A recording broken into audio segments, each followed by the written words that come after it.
నమస్తే, నా పేరు పూజ. మా అసలు ఊరు సోలాపూర్ అయినా ప్రస్తుతం పూణేలో నివసిస్తున్నాను. వృత్తిపరంగా నేను ఓ దంత వైద్యురాలిని. నాకు చిన్ననాటి నుండే శ్రీ స్వామి సమర్థ్ గారు, శ్రీ గజానన్ మహారాజు గారితో ఒక లోతైన అనుబంధం ఉంది. వారు నాకు అంతర్యాముల్లాగా నా జీవితంలో మార్గనిర్దేశం చేస్తూ వచ్చారు. అయితే 2005 సంవత్సరంలో బయటకి అన్ని సరిగ్గానే ఉన్నట్లు కనిపించినా లోపల నేను పూర్తిగా విసిగిపోయిన స్థితిలో ఉన్నాను. ఆ సమయంలో నాకు తీవ్రమైన ఆందోళన, డిప్రెషన్ ఉండేది. అదే సమయంలో ఓ భక్తుడి ద్వారా నేను తొలిసారిగా శ్రీ అమ్మా భగవాన్ గురించి విన్నాను. వారు సజీవ దైవ స్వరూపులు అన్న సత్యాన్ని అంగీకరించడం మొదట నాకు చాలా కష్టంగా అనిపించింది. అయినప్పటికీ మా కుటుంబం అంతా కలిసి నేమం పుణ్యక్షేత్రమునకు వెళ్ళాము. దర్శన హాల్లో అడుగుపెట్టిన ఆ క్షణం నుండే నా లోపల ఎక్కడో ఓ మార్పు మొదలైంది. శ్రీ అమ్మ నేరుగా నా కళ్ళలోకి చూసి నెమ్మదిగా ఇలా అన్నారు, నీవు ఎంతో అందంగా ఉన్నావు, బాధపడకు, నేను చూస్తాను. ఆ మాటలు విన్న వెంటనే ఎవరో నిజంగా నన్ను చూసినట్లు, నన్ను పూర్తిగా అర్థం చేసుకున్నట్లు, నన్ను ఆత్మీయంగా ఆలింగనం చేసినట్లు అనిపించింది. ఆ క్షణం నుండే నా అంతర్గత మార్పు మొదలైంది.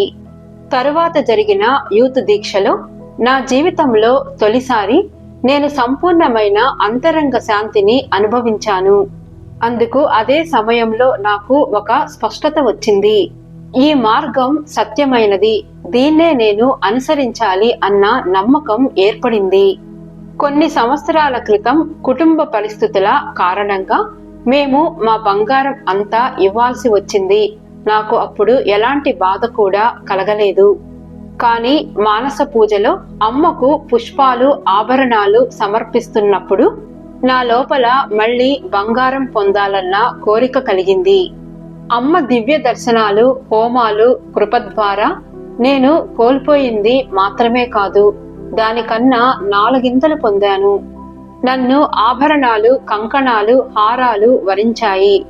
అంతేకాకుండా నా కోసం నేనే ఒక 5 క్యారెట్ల సోలిటైర్ డైమండ్ రింగ్ కొనుగోలు చేసుకున్నాను. ఇది నాకే కాదు, మా కుటుంబానికి కూడా ఒక ఆశ్చర్యకరమైన అనుభవం. ఇంకొక అద్భుతం ఇటీవల 2025 జూన్ 22న శ్రీ అమ్మ దర్శన అనంతరం జరిగింది. నా కుమారుడికి రైఫిల్ షూటింగ్ పట్ల సహజమైన ఆసక్తి ఉంది. కానీ పూణేలో చదువు మరియు ప్రాక్టీస్ మధ్య సమతుల్యత సాధించడం కష్టంగా మారింది. అయితే శ్రీ అమ్మ దర్శనం తరువాత కొన్ని రోజుల్లోనే ఓ స్పష్టమైన మార్గం కనిపించింది. అతన్ని సోలాపూర్కి షిఫ్ట్ చేయాలి అన్న నిర్ణయాన్ని మేము తీసుకున్నాము. అక్కడ అతని పాఠశాల నుండే షూటింగ్కి అవసరమైన సదుపాయాలు లభిస్తున్నాయి. కుటుంబ సహకారంతో చదువు బాగా సాగుతోంది. ఈరోజు నేను వెనక్కి చూసినప్పుడు ప్రతి అడుగు ఒక దైవిక సంకల్పంలో భాగంగా అనిపిస్తోంది. అష్టైశ్వర్య ప్రదాత శ్రీ అమ్మా భగవాన్ వారి అనంతమైన కృపకు నేను హృదయపూర్వక కృతజ్ఞతలు తెలుపుతున్నాను. జై బోలో జగత్ జనని పరం జ్యోతి శ్రీ అమ్మకి జై.